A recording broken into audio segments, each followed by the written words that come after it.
rongo ki te tangi a te korimako. Kōrero flowing out the hooker force. Kaupapa relevant, kaupapa out of bounds, kaupapa exigent, kaupapa paramount. Nā ko nā whakapiri mai ki te kaupapa tino whakahira hira whakarongo pi kari kari mai. Hare hare mai, o Taringa hare hare mai. We gotta gather up close everybody, gather up close everybody. Kani kani move that body, kani kani move that body. Tēnā hui tātou katoa. I ngā iwi, mo piri mai ki tēnei whakapāhotanga motu hake. Atu i tēnei marae o tātou e ki ana, koe tēnei, ko te marae o te motu, ko te marae e manaaki nei i tēnei wai te takotoranga o Kingi Tuheitia po tatau te whero te tuawhitu. E takoto mai ana ia i raro i ngā ohaki, a o na mātua o na tūpuna o tōna whaia. O ti rairaro i ngā tongi kura, koe tēnei ko te tūranga waewae o te kingitanga. I tēnei pō, te tūranga waewae o Taringa, whakarongo kōrero, whakarongo wānanga, whakarongo pō. E mihi ake ana kia koutou katoa, tēnā hui tātou katoa, and we're coming at you from another bustling metropolis. The bustling metropolis. Slightly bigger than Telma. By a street. Yes. And e hara tēnei te takatakahi i nā kutu tapu. E puta mai ana i te marae. Ana koe nei, i te karaki e rere nei. Kona whakaro kei reira, kia taunga mana ki tanga kirunga, ki tēnā, ki tēnā, ki tēnā o tira kirunga, ki te pani, te pauru, te rawa kore. Ki nā tīna nei māu i te ana.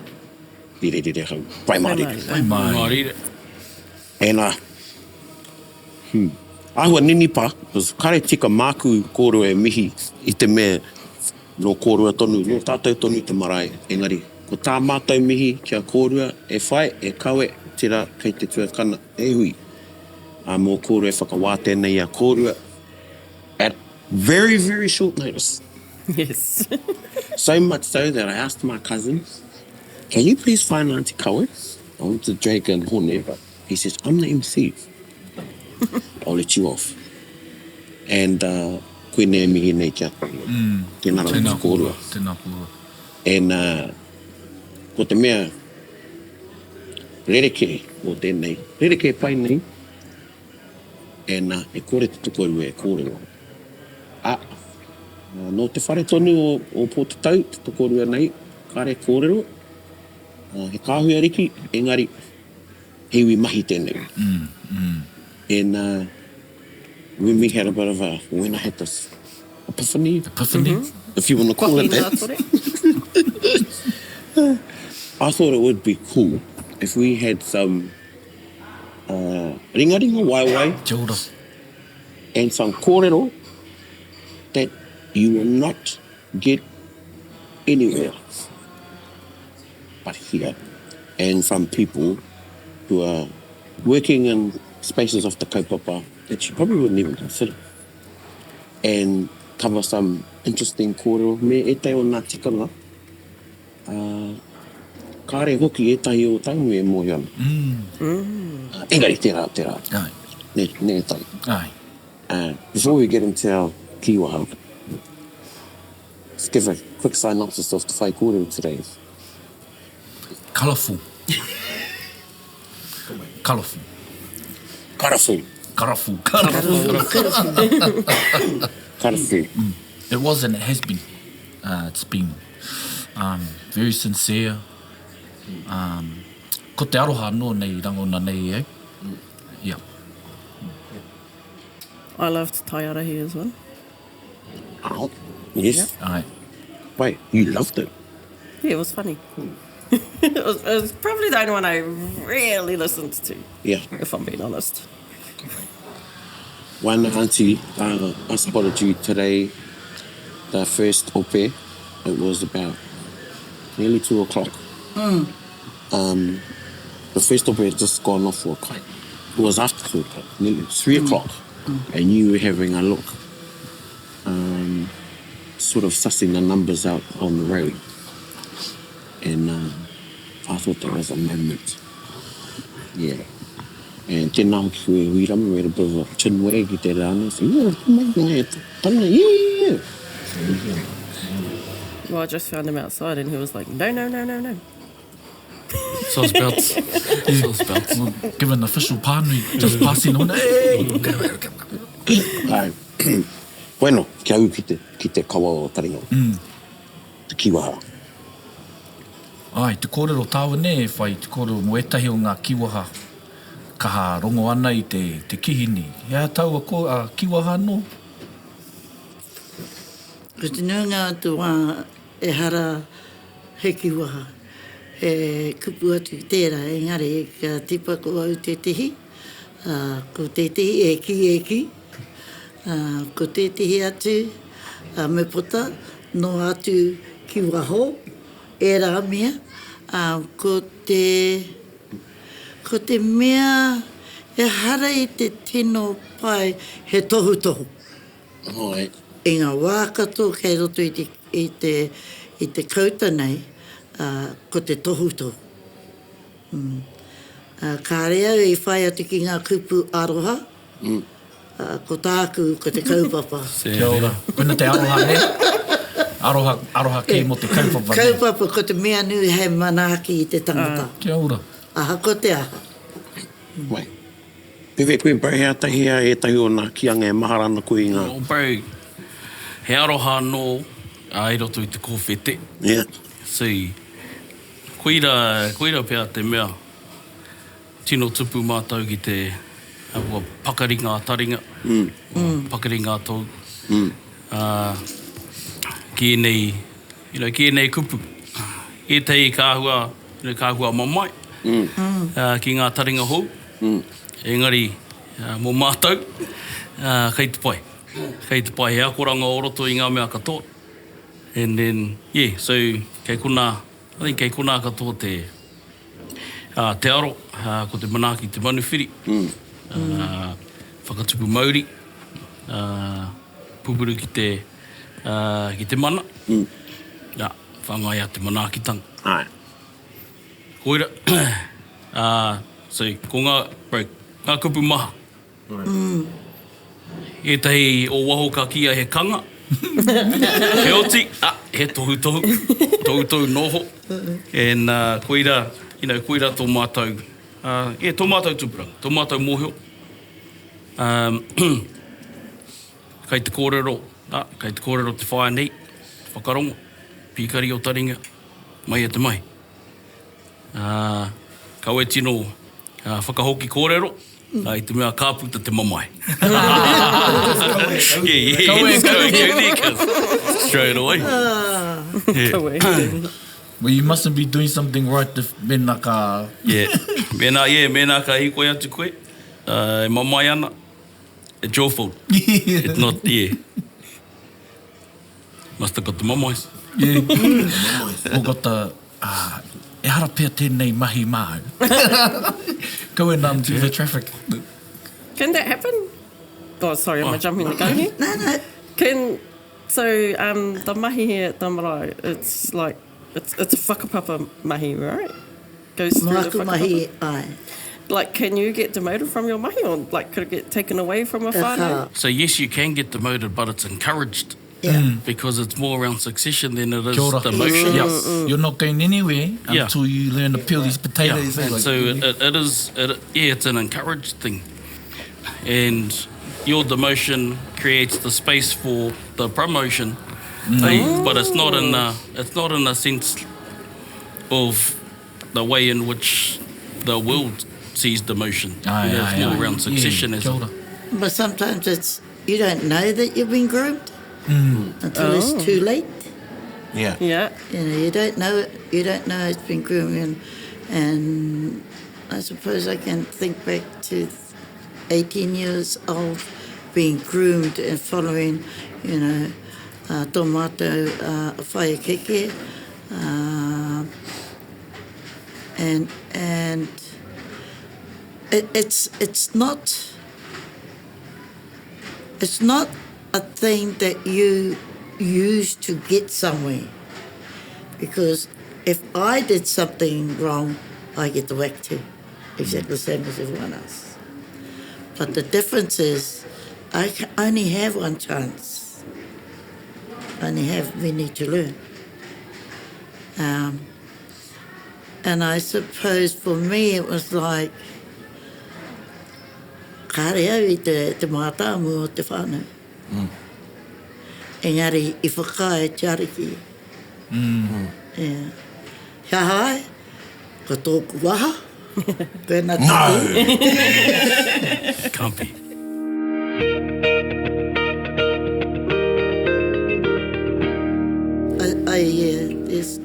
There's traits that you don't know that you've carried down from your tupuna until you get to the point when you think, oh my God, I'm just like her. Or someone saying, you remind me of someone. Yeah. Yeah. And those are the traits. But the one that got me the most is mai tōku pāpā. Yeah. Look after your kaimahi and they will have your back. Kia ora. Koena. Ai. Look after your kaimahi. Koena te mea nui. Tiaki a rātou anō. E homai. Aha ko te aha ko kei whea koe, ka tai atu rātou. Kia ora. Kia ora. I think kia mohi mai te iwi nei. And you two, both of you, or I'll ask shortly to sort of expand on the relationship between, moving off the Koronehana from the time of King Koroki to Taringa Kahu, or here, and then the responsibility that Wāhi has in relationship with Tūranga waewae.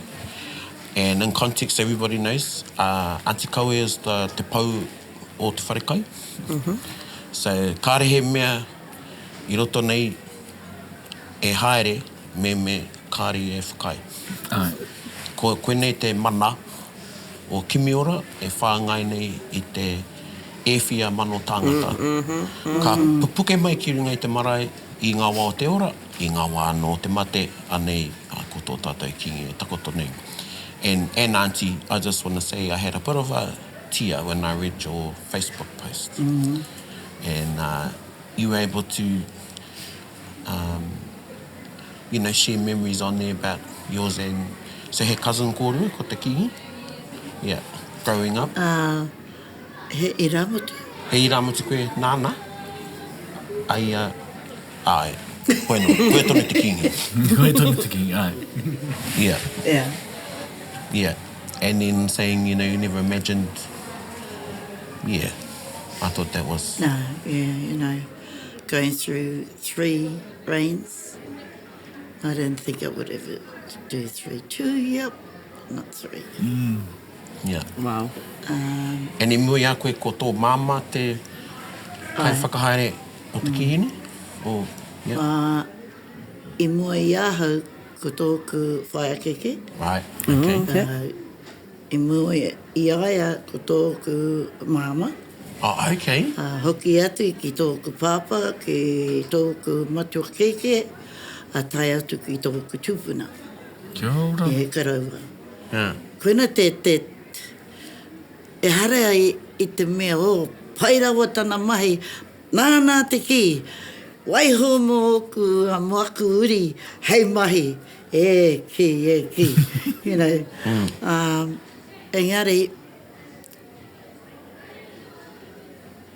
koina te āhuatanga ki ahu nei o te kingitanga. He rite tonu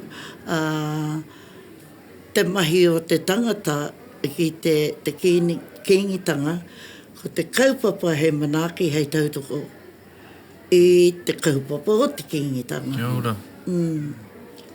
Kia ora. Yeah. So... Yeah, I remember, as I said to you on the pukamata, kia moe mai koutou, he tētai hono ngā māua. So I went to school with Auntie Kaue's namesake's mokopuna. And we're very, very close. So close, in fact, that one of her sons has got middle name is mine, and another son, myself and Kaurangi are the godparents. Yeah. And ko tana namesake, te hononga ki a Ngāti Piki au. Kia ora. Ana I taima kawe kura I te rānei. And ko te ingo o te tamaiti.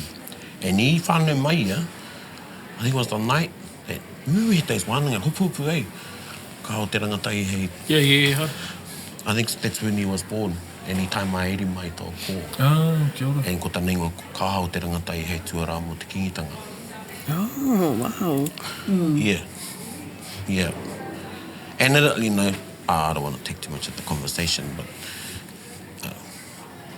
I think the succession e pai tēnā kōrero, nā rangatai are encouraged in their scene where they're, I guess, passionate in, and then they're encouraged to excel there. And yeah, mai a te mai, hei painga mo te iwi. Kare pātai, kare he, Ai, you know? kare horo. Yeah, it's that collective consciousness. Collective consciousness, yeah. Hei manaaki te kaupapa. Ai. Yeah. And while you're on kōwhete, I don't think there's anyone that's had as many kōwhete from the king as you. And you just bounce back. Taringa pakarikas. Rongo i te aroha i. Ko waia, ko waia nei taringa ki te aroha. Ke Huirama's getting it again. You know, you don't like te marae. But taku mihi ki a koe, ia wā. Mutu, heke ana te kara. As soon as that kara comes down, you wear his car. Yeah, and, you know, not to have it out, but just to be there and then have a kōrero and then kumutu. Yeah. He pai tērā. I think 3 times. Yeah. One, well, the last one I was at anyway, I was like, ooh. Yeah, well, I mean, in terms of our connections, our Mahuta had 5 sons. Taipu, Tonga, Te Rata, Te Rauanga, and Tumate.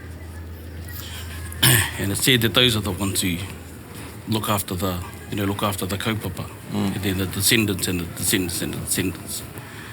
Amatero, she's a Tonga. Kia ora. You know, Wow. there's the Tumate line. There's the cousins. There's the Te Rata line. Yes. There's just things that Kazis do, and I think that there's so her line and her generation of Kazis get on that the way they do. We do the same, get on the way we do, and when we get to the point of responsibility, it's just a little bit of remembering that needs to happen. Yeah. This, Me mōhio Remember? e te tikanga, ngā hitori. Yeah, and it's not so fast. Kairi te mea kua hamahama. Kua hamahama kia pēnei. Engari, I think sort of like positive exposure to the mahi within the kaupapa, that is the thing that we have to uphold because everybody said to. And so, yeah, the kōwhete is just a sosbelts. Yeah. Sosbelts. They get precious though, because tomorrow we've got to welcome people again. And then tomorrow we feed the people again. So, I mean, ki te tino, tērā, you know, tērā hamahama, tērā kōwhete, tērā harane, ki roto, you know, so deep that you just can't get out of it, and then I'm out. Can't happen. Can't happen. And I think there are times that has probably happened in some of our, in some of our whānau. But somewhere down the line comes back, because there's just a reconnection that needs to occur for this. I don't know, this thing that tells us that we got to do what we got to do. ora. Yeah. Yeah, Kia we ora. got to do what we got to do. And roles, we talked about roles. Man, many don't call them roles, just the mahi. Yeah, You just call it the mahi. Yeah. Hey, it could be, at the back putting a tent up, and then you're in the front putting some seats out, and then you have to have a kōrero, then you got to be in the, be in the yarns. And then, you know, then all of a sudden you're counting the koha, and then you in charge of doing the give back and what that looks like. And thanking the people for the week or weeks or months we spend together in ways that continue to uplift them for the mahi that they contributed to in upholding the kaupapa, but also gives them a thing to, you know, come back for. Yeah. Yeah. Make them feel appreciated. Yeah, because kingitanga is not about someone. You know, it's the something. Kia ora. Yes. It's the something. It's a really real higher calling. You know how you talked about te kōwhete. And I think it says a lot there hoa exemplifying in front of others, and especially rangatahi, about showing face, you know, getting the dressing down and then going and facing that, you know. I think that's he tauira pai tērā. And you're right about something about a higher calling where it doesn't matter what happens, you know, the little bits that you're doing, it's adding to something greater. And I can hear when you talk about having to be reminded, we can get bogged down in our day-to-day things. And then sometimes someone's going to go, how tō kiwa? E ko. Oh, yeah. E ko. Oh, that's right. It's not about when me. I came in. Yeah. E ko It's and not I- about me. It's not about my feelings. He mahi, he kaupapa. The e ko can be used in, it can be e ko. E ko. Or it can be e ko. Yeah. Puku kawana e ko. E puku kaua nā, ai, i ora. Toku pu e ko.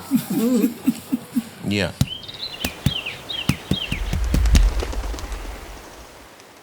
I want to talk about I don't want to call it, but it's probably my sort of gig out of Raukawa. So I got a call from I waewae Tikanga kia. Yes. Henry told me, I asked him for, kia ora auntie. Oh yeah. Anyway.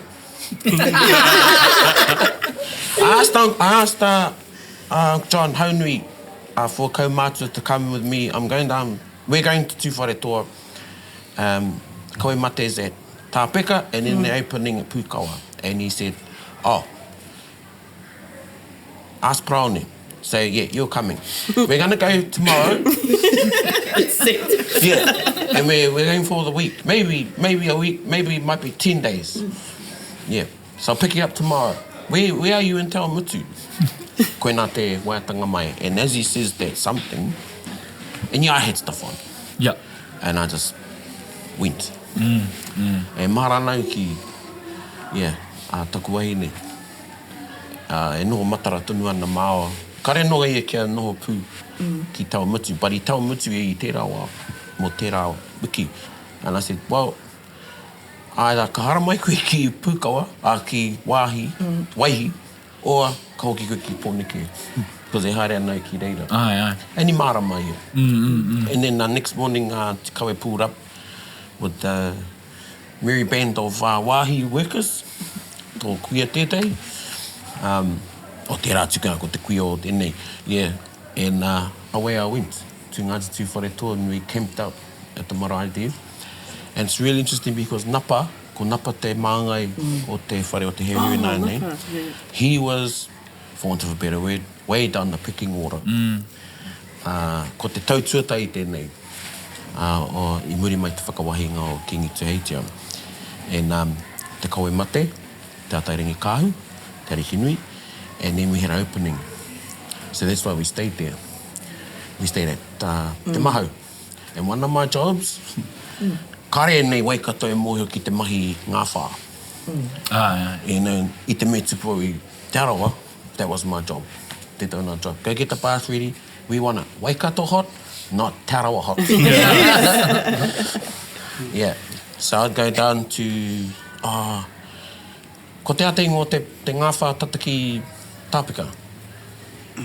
Te whakatara. I'd go down to te whakatara bath, and I'd have my wash first. And te arawa hot. And then I'd fill the bath up for them to make sure it's ready for them so they can have wash early in the morning before we start work. Yeah. The army hadn't come, nobody had come yet. And that was interesting. So, just to pause there, I haere koe hei ringa, hei waewae mō te kaupapa ki reira. Ai, Kia ora. Oh. Yeah. Bro, To go run. ai. hey, The same power. hui. Awhina, yeah. Awhina, ai. Same Ai, hui, awhina. but different experience. The tent was up, eh? Put the tent up on the outside. And, well, that's hinana. The same marae. Same Oh, hui. yeah, Yeah. same hui. Yeah, same thing. And I was actually just talking to Rake about our isms. Yeah. Our things. And it was the first time that they saw the coal. That's right. The coal That's in what I was the... going to say. Yeah, the coal in the... In water. With yeah, the with the riwai. riwai. Oh, yeah. Yeah. Oh, he's giving trade secrets away. So everybody knows we started peeling spuds like 3 days before Aye. because there was no, you know, Yeah. potato peeling machines. And hey, we had to have them ready for the. They had like 5 hangi for the. Right? Yeah, so we started peeling them, and then te Tikanga was, oh, they're gonna go brown. No, they're not. Just until they brought their bag of coal, Ah. and that's a trick. Yeah. You put a coal in. Got a coal in. Carbon. Carbon. Ah, Food. Last for days. Last for days, yeah. really? Yeah, peel the riwai early. You need the riwai straight away, and you don't want people peeling it. Yeah, so you peel you it need up, them on chuck it in the bins, and put a bag of coal in with coal inside the muslin cloth. Oh, yeah. Yeah, so you can fish it out. Yeah, they put it, Make sure you they put it in the pot. Yeah. Yeah. We're just talking about that today, bro. Out there. Yeah. Well, the hui I was in last night, that hui, I talked about after the opening, because I wasn't going to go, remember, and you sent me. And then in muri mai, we had the wānanga, remember? And it was only 2 or 3 from each iwi allowed in. And after the opening of the whare. So we had the kawe mate, te ariki nui, one day. And the day straight after was ka tāngia te kawa o te whare hau ki Pūkawa. Aye. And then they had a wānanga mo te kingitanga. And they ora ana ngā kanohi ki te rangatira manu arataki o te ao Māori. Yeah, I remember, te wahine o nā pui wahine toko i te ora.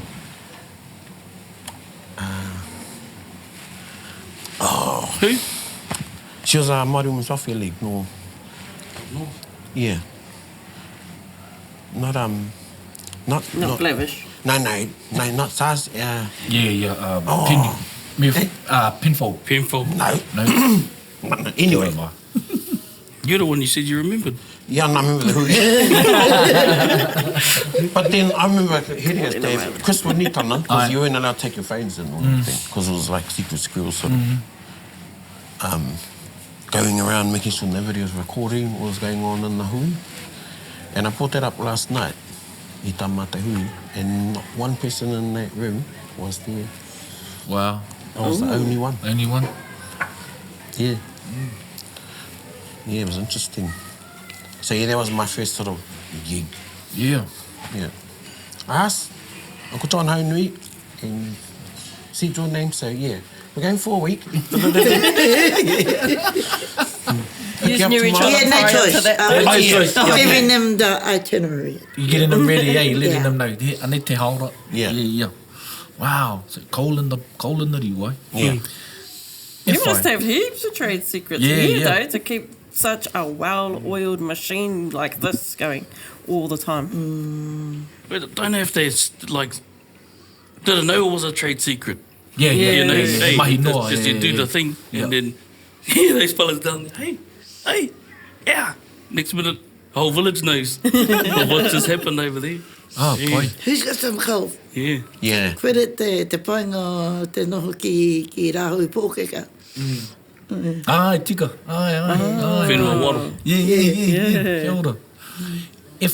I want to know of a time when any memories you had at the back of Kimiora when it was on the edge, however it turned out well. You know, was there ever a time when, I don't know, e raru ke ana te tīkera e aha rānei?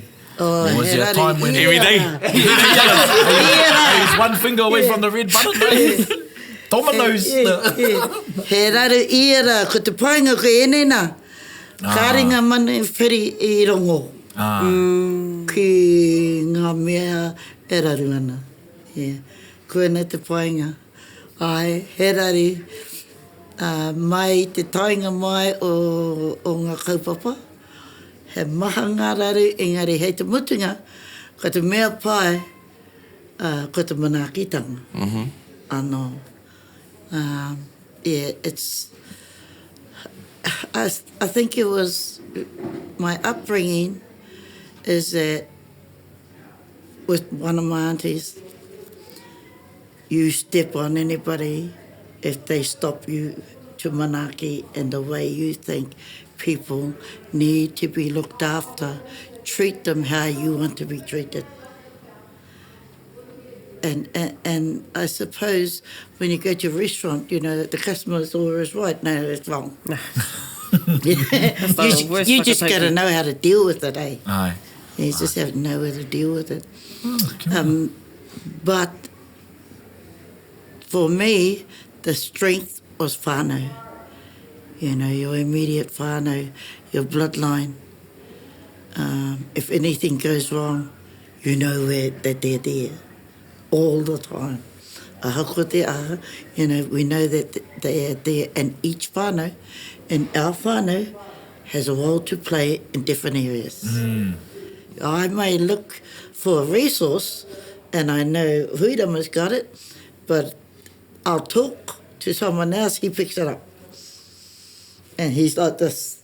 I'll walk away. Koena te te wana. Yeah, koena. Yeah. You know, all those things where whānau, an example, the roads need doing at the back, and then you've got the committee coming together, a chairperson, and they're looking for, and this is a weekend, looking for a company that will clean up the roads, but kure taia.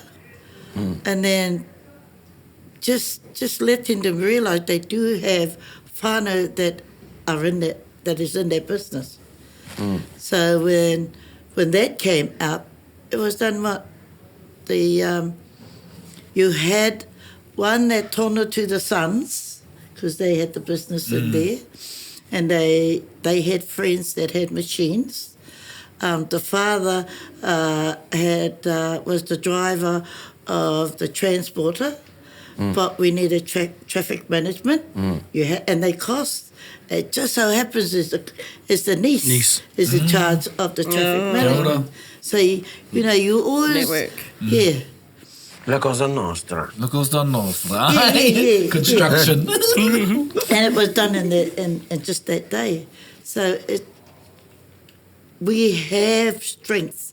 Our pukinga are different. We need them. When we need them, they will be there. That's what whānau is. Kia ora. Kia ora. Yeah. Pewhi e tahi o nā tikanga I roto i te mahi nei. Haunga te manaakitanga, e tikanga te manaaki. But as an example, I roto i a mātou, the wai whakawahi ai atu hei te kingi, the old people said, right, we're going to have a change. Nā pane pukai, we're going to bring some young ones on, much younger then. And the kai manaaki, we changed that from the top table, I tohua taku wahine, awa ko koe hei manaaki te kingi. Ko koe ana ke ka whawhai wana dishes. No one, and everybody else. And it doesn't even have to be seen. No one at the pile touches them. Yeah. Only my huia and my sister. And everyone just knows. And then, but I think it was the spoke I gone. One of the cousins wanted to just help serve coffees, and then I said, no, he's get, we'll just see how, we'll see if he uses his common sense. Goes up, oh yeah. And he went to that end. And then she goes, always go to the king first. King first, yeah.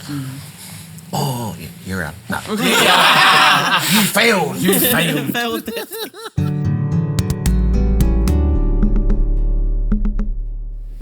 Yeah, no, so, hea e tai o nā tikanga mo te wae whakarite, and I've heard stories in ngā wāmu, you didn't blow on the fire, to, you know, if you're cooking this kai on there, and things like that.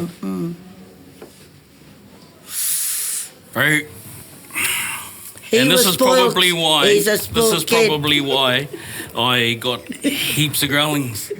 Because sometimes when it don't make sense to me, it just doesn't make sense. And then so I do the thing that makes sense. And that's not always the thing that it has always been. Kia ora. I always talk about this thing around the roast chicken. I used to cut the roast up. The old lady cut the roast up, put it in there, put it in the oven. Next generation, cut the roast, put it in the oven. Next generation, cut the roast, put it in the oven. Eh? And then gets to a generation that says, "So what you cutting the roast for?" So, because nanny did it. And then you check why they cut the roast. Well, because the ovens were that small. Yeah. You know? Yeah. And then now the ovens are this big, and they think that it had a tikanga behind it. Eh? So then I like that. I like that thing because it's I mean that's real. That's a everyday thing. Why can't we, walk in that gate? I mean, there's some things. I've been involved in some things. Aori te tawa mo te tā te wera. Koe tērā te wao o te tangianga, o tori kore, koro, Yeah. pare. Pare koro and yeah. Yeah. Tēnei wā, tā wāhi te kingi. Yes. And then, ka kōrero te kōrero te hui. I says, wow, that don't make sense. Yeah. So, I'm going to do it over here. Yeah. They're like, oh, well, tai mai te karanga. Got to do it like this. I says, well, hey, they're not here. Hey, Yeah. and so in terms of what we're going to do, Yeah. going to see it, hear it after the fact. But the thing the thing that's in front of me right now is the thing we've got to deal with. Yeah. And the only ones who can deal with that is the ones on the ground doing the thing right now. Yeah. And so, Ka made pai. these calls. And we did the thing, And afterwards, says, oh, follow on to see you. Go up to the shed. Well, I heard I'm coming for growling. He goes, oh, what for? I says, I'm not sure what for. Probably some of the decisions that I made during that tangi. And he goes, oh, no, I just want to know how it went. I'm like, wow. That's the thing about the ariari kōrero, that comes in. Yeah. And probably, Hai.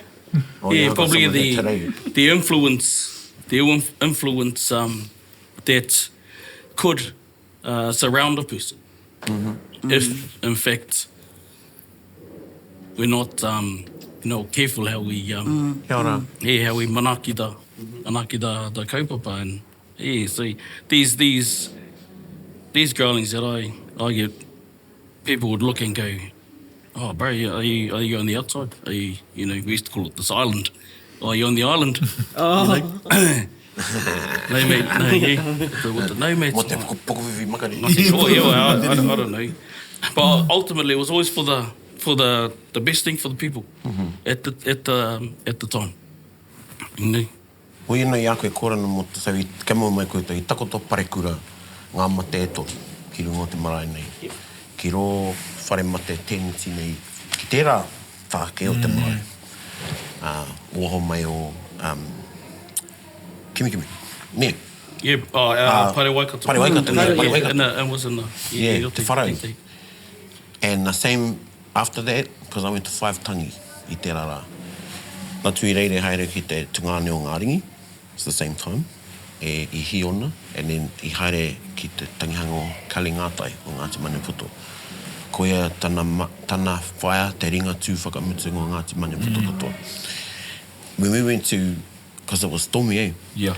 Ka tai ki Hiona, e kati ana ngā kua. Well, it was marangai. And then I was like, how didn't it tikanga? And then some guys, well, it's cold, it's wet. And the rain was going in. Yeah. They said, fellas, come where we're here. And you get called and I was saying, ahua ngā pui tēnei kei. Well, yeah, today it's working. Well, yeah, it's sort of like that. Yeah. Just for today. Yeah. And koera te tikanga i ono. Yeah. Yeah, it was cold. Yeah. And in that time, that particular, in the tent, underneath, Yeah. was flooded. Yeah. And so we had to bring the was wet. first it started with the little things like out here, and then pallets, and then stages, and then I was like, no, pick them up, take them inside. Got a big ass whare over there. Yeah. You know, that can hold the three and hold the people at the same time. And then all of the no's are coming. Oh, never done that. We never done it. I says, it's not often we do three. Yeah. Hey, Yeah. You know, and we've got three dynamics called whānau, you know, to manage. And then you got the big hoarder to manage those three whānau and their dynamic and how they do their ways, you know, and all of that. And then introducing how the marae works to that, you know, whilst you're trying to host a whole lot of people, you're also trying to balance. Ai. Yeah. Hey. Ko tātou ko rangi puhi tau ora. Yeah. Yeah, And yeah, then yeah. parehi kairo. Yeah, parehi kairo. Koe anō te whāriki o ngā waewae o te kingi. And koe te me The boy. Yes. Yeah. Yeah, boy to wear the master carver. Yeah. Ai. Oi. Yeah. And Nana Hera, Haunu had just, she was out at... That's at our too. Waingaro. Yeah, she was out at That's where Waingaro. I saw someone come on a taxi from Auckland. Holy. Nice, yeah? Yes. Oh, waiho te But, ako. but so I think That's just the other one. in Tikanga, and it's not to, you know, try and be out the gate. It's actually try and be in the gate, you know, and allow people to just experience the manaakitanga that I feel at the time. And it's not just myself feeling it, everybody's feeling it. It's just somebody's got to say something. Yeah, or do And then, something, change the... or just move a little bit, and then people go, oh, yeah, Tika, Yep. hey, let's do that. You know, let's do that. Otherwise, you're just all sitting back going, oh, who, you know? And I got to say about my auntie, she's been coming soft over the years. Oh. Because, you know, some there are things that you don't say. But, well, I'm a big boy now. Big boy. Say some things. Say some things. But I love the fact that we can talk. And we can... I can give a different perspective or same perspective. And then we often do our thing. Which I think moves, and I'm trying to host the show, but moves into moves into the part where rangatahi play. Kia ora. And how we nurture that type of growth, because I think the official word that she was looking for was broomed into it, not groomed into it.